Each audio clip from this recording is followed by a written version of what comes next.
Infomedia yafetu kusensonga. Nali nzadde abaana 7 ababiri ne bafanga bakyali bato era ne tubaziika Bwenswanjere kati ne wasigala 5 kati ku 5 kuvuddeko omu wasigadde 4 kati n'oli naye mulwadde. Oli ye obulwadde bwo bwatandika ddi? Nze abadde ankubira amasimu nga mama ndi mulwadde embalabe mbuya funa embalabe nemuga ye embalabe lwaki wagisuna nti nagisuna naye nviriddemu kuzimba era mbadde simulabangako kati jo waliwo mukulu we omwana gwe nalera wamulamu wange ng'agamba maama Kikoyo yandibadde ajja ne mutwalako mu ddwaliro ne mugamba atambula atya nangamba asooka ajje Kasangati era kati bavudde Kasangati ne bajja wano bajja bandabeko nga nabino byonna babadde tebabitegedde nange bemulabye nentya n'okutya nenga nti mwana wange waggwawo bwoti. Nategezeyo omukolo mujemba yimbiremu enaku z'omwezi nga 9 omwezi ogw'omunana mujemba linze kuserena naye ne mutajja nfudde nze mundekeddani kambabuze waliwo bye mutera okuŋŋamba muba musudiya kale mwamuwe buhaje ennyimba zonja ufuku ndala sayiro yetu kuba wamma abayimbi obasinga nabo bakyogera kale mwamuwe abantu munsabe konsati yega munsabe konsati kamwendo gw'omunana buserena ye konsati bitegekeddwa Keti Events olwo ne biwagirwa MTN. Together we're unstoppable.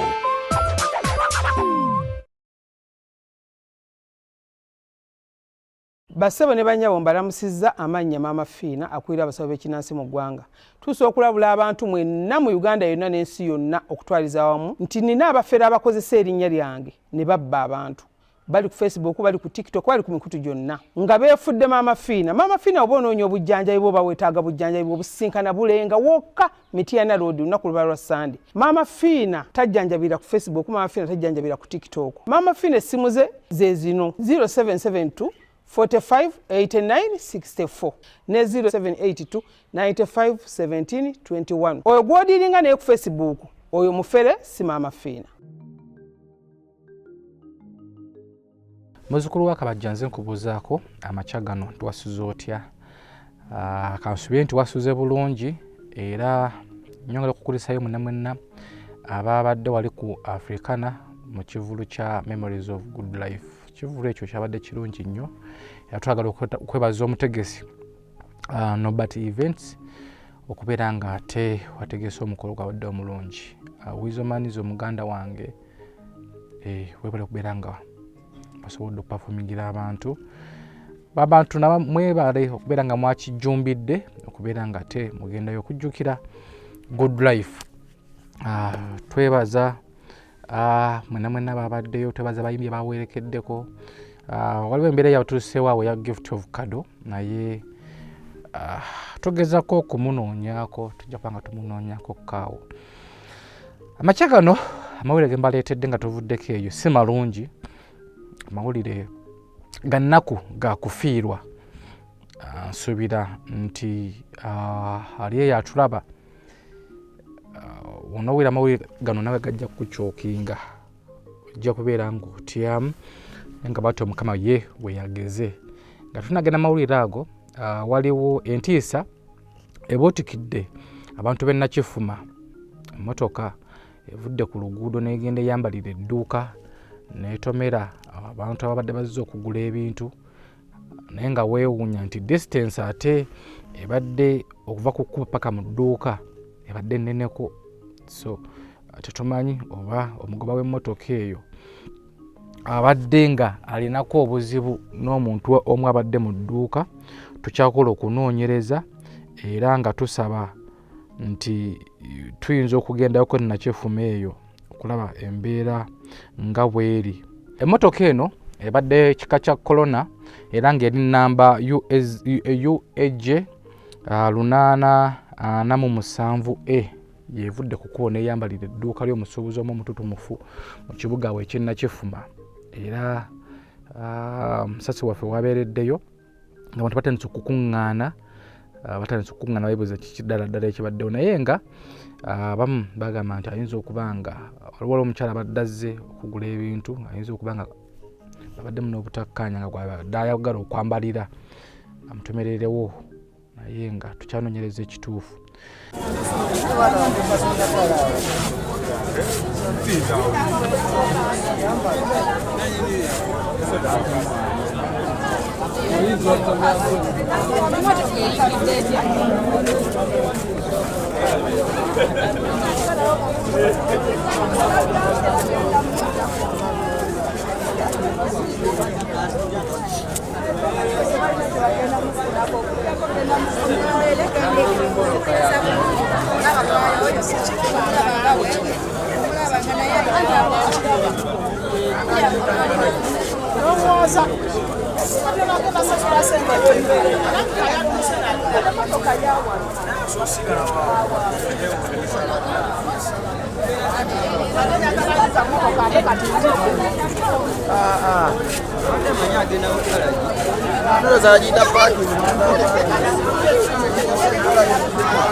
Katuvuddeko eyo mawulire gwe ajjukira story gye twakola oba emboozi gye twakola ey'omuko Shadiiki Ntale. Omuko oyo yali yakamala okukola omukolo mu nnaku 3 yakamala okwanjula mwana munne Shakira n'ava mu bulamu bw'ensi eno. Emboozi eyo yakanga abantu era abantu bangi basigala bakyebuuza ebibuuzo byali bingi. Ne tukola okufeffetta ne tugendako ewa maama. Ewa maama yo twagendayo n'ennaku z'omwezi zaali 6 mu Julaayi omwezi guno guwedde. Maama twamusanga naye mu mbeera nga si nnungi wabula ajjukira emboozi eyo yagiraba. Mwalimu muganda wa Shakira omugenzi. Muganda wa Shakira bali bamuyita Yusufu era nga Shakira kwe yali adda yali badde nga mukulu wa Shakira. Emboozi mu kugendayo twagana Muzeeyi Bakiddaawo mwe n'abasinga mumanyi mugezi wa mikolo. Lwaki twagenda naye? Kubanga ensonga zino ez'emikolo yakyasinza okuzitegeera. Nze ku lwange yakyasinza okuzitegeera wano ggwanga Uganda. Era twagenda naye n'atukulemberamu ne tugenda ne tumiitinga maama. Bingi bye twayogera, emboozi eyo bangi mwagiraba, ne bingi bye twayogera off camera. Wabula olunaku olwaleero bugenza okukeera ku makya. Obukeeredde nze simu nagifunye ku ssaawa zabadde 10 ez'ekiro nga kigambibwa Yusufu avudde mu bulamu bw'ensi. Yusufu gwe twogerako ye muvubuka eyalimu ng'azimbye ennyindo, ng'azimbye ebigere, nga omubiri gwonna gwonna gukyankalanye. Ate nga ye yali adda ku mugenzi. So okubalabalamu mu byangu okuva omugenzi Shakira we yafa paka mukulu we waafiiridde tewannayita omwezi kinene nnyo, mwezi gumu. Kuba tubanga twagendayo ennaku z'omwezi 6 mu Julaayi otulaba embeera eyo. Leero just tukyali ennaku z'omwezi 2, leero 3. So which means omwezi tegunnaba kuwera. Okusinziira Shakira we yafa omwezi guweze, mwezi gumu. So tugenda kubanga tutuusa okusaasira kwaffe eri famire eno. Maama ngayo mwamulaba nga naye bimusobedde. Kuba abantu ab'enjawulo batukireko ku masimu ne bagezaako okulaba nga bajjanjaba Yusufu naye tekisobose. Yusufu afiiridde mu bulumi. Yusufu afiiridde mu bulumi wabula ate obulumi abulekedde maama.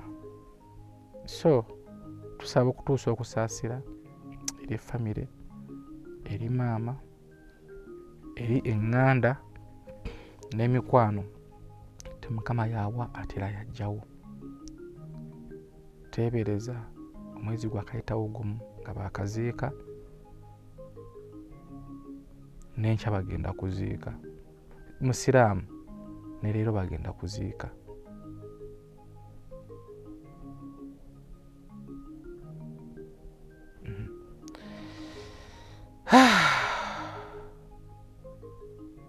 Bantu bangi abeebuuza famire kiki ekiri ku famire eyo, ne Mukama y'asinga okumanya.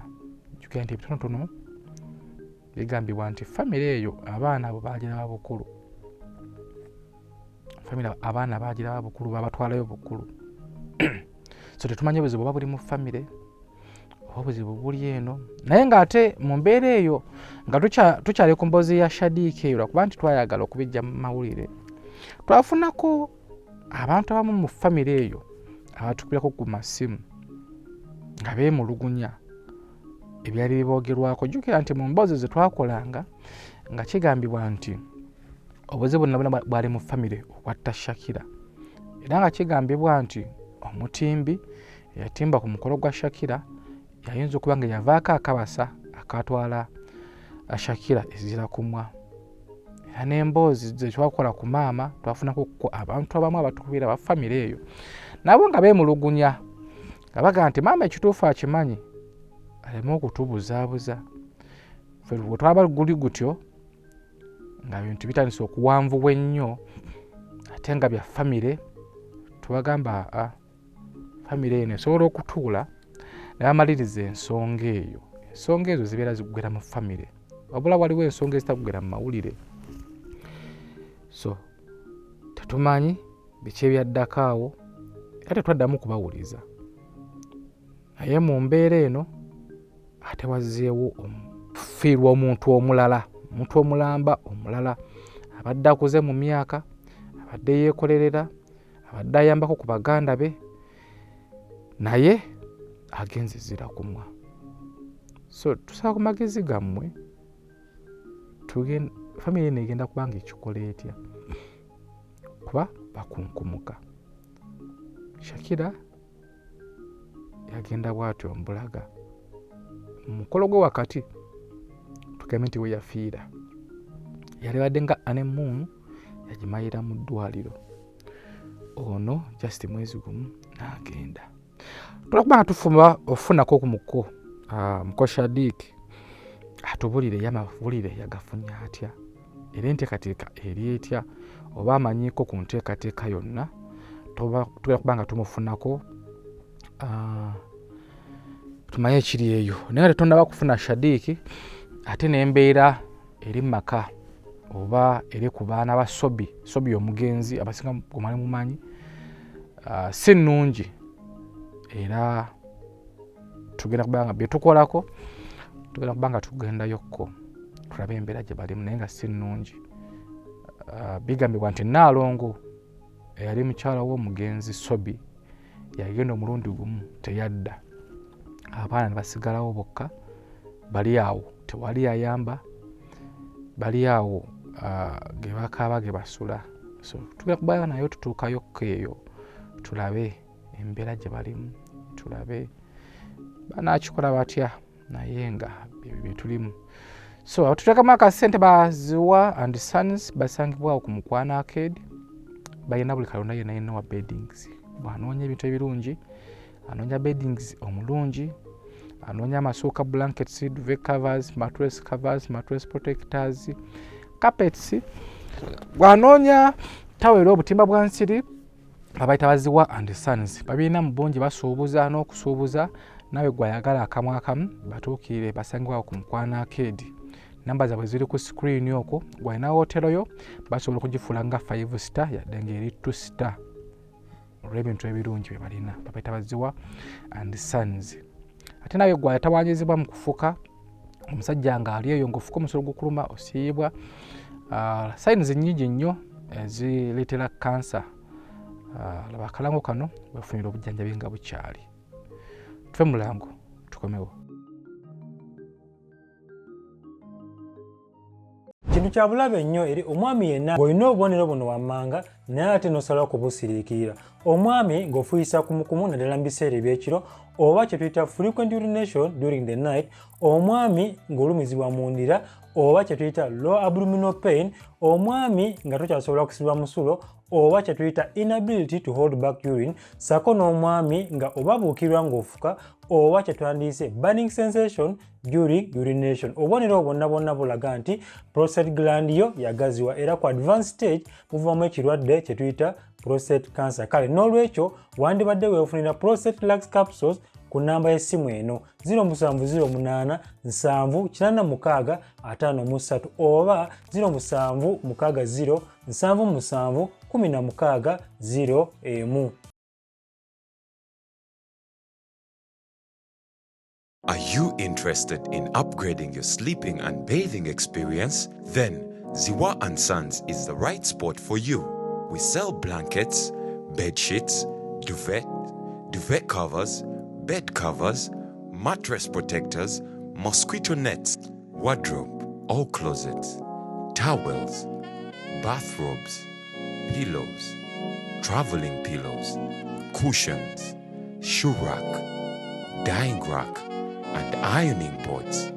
Buy all your favorite products online with comfort from your office and workplace, home, hostel at a go from our website www.ziwaansons.com and have it delivered to your doorstep. Call us on 0705 364 749. Ziwa & Sons, where comfort and luxury is a pleasure.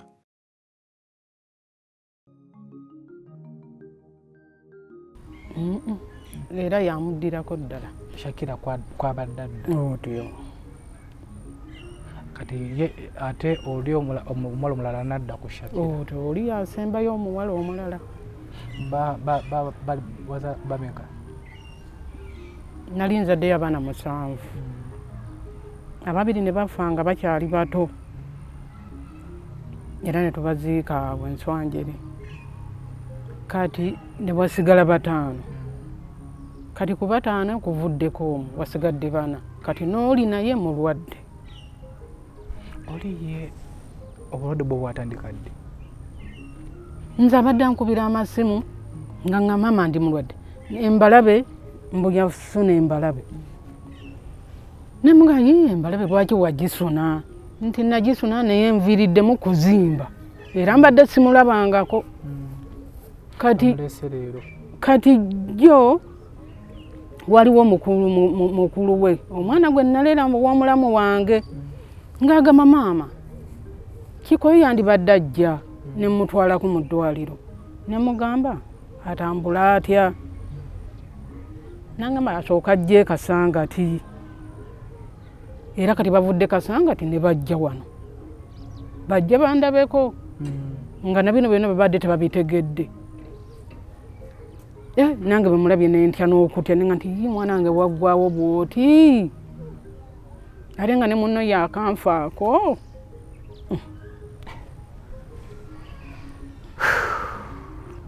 Tukajjanga kazimba wano ku nnyindo n'enkanyiga okulaba nga feesi yafuuka bweti.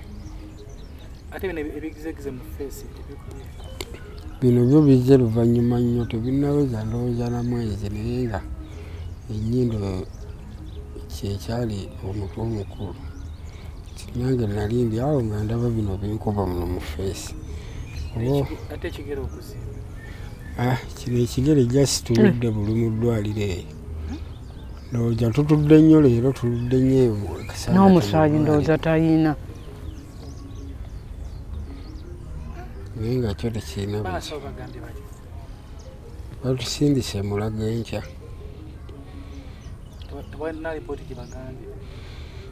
Ngide batugambye tugende batukeberemu ku kyuma ekikebera olususu mulago balabe ki kuba badde batugambye kansa w'olususu olabika yakola ki yanuma kati baagala konfaminga lumu nkya nga tugenzeeko mulago. Buli kizibu kijja n'ensonga yaakyo naye ate bwe ntuuse wano ne ntunuulira omusajja ono ate naye n'amalako amagezi ate nga ye mukulu waaliwa wooli kakati mutunuulire ennyindo yatakula ntakule bwe yamala okutakula ennyindo yenna omubiri gukoze eki gufuukuuse kale bayinza okugamba nti kansa bayinza okugamba nti ndwadde za nsusu bayinza okugamba nti ki naye bw'otunuulira n'ebyali ku mukolo ne bino kati bwe bifaanana otandika okukola ki okulowooza ebiwerako naye ffenna Mukama atugumye ati kikoye olaba buli wozimba wano ogwo musuwa ekyo gyonna kati egizimba misuwa kati kino ekiri eno musaayi buli musaayi ogujja eno gufiirayo teguddayo kati musaayi kati emisuwa gino negitandika okumiisinga enfuna yaagyo gye gitandika okukola gino guno guba musaayi nga gumaze okwetukuta weesibye guno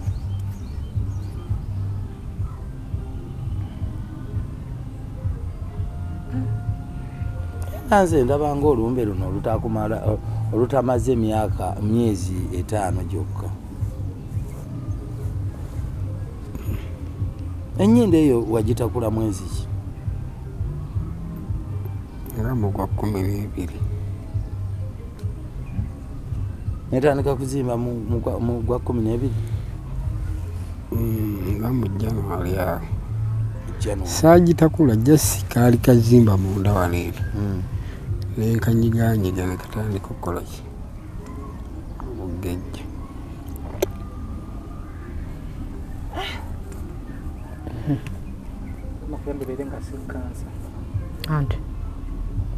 Anti era gwe bajja omugamba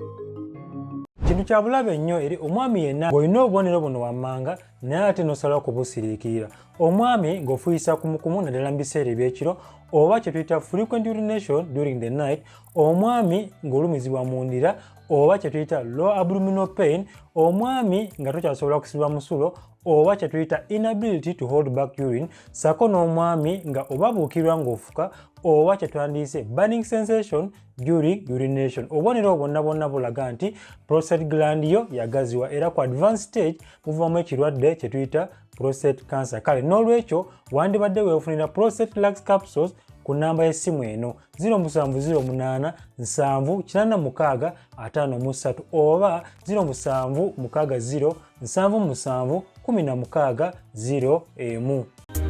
Yaffe tukuse ensonga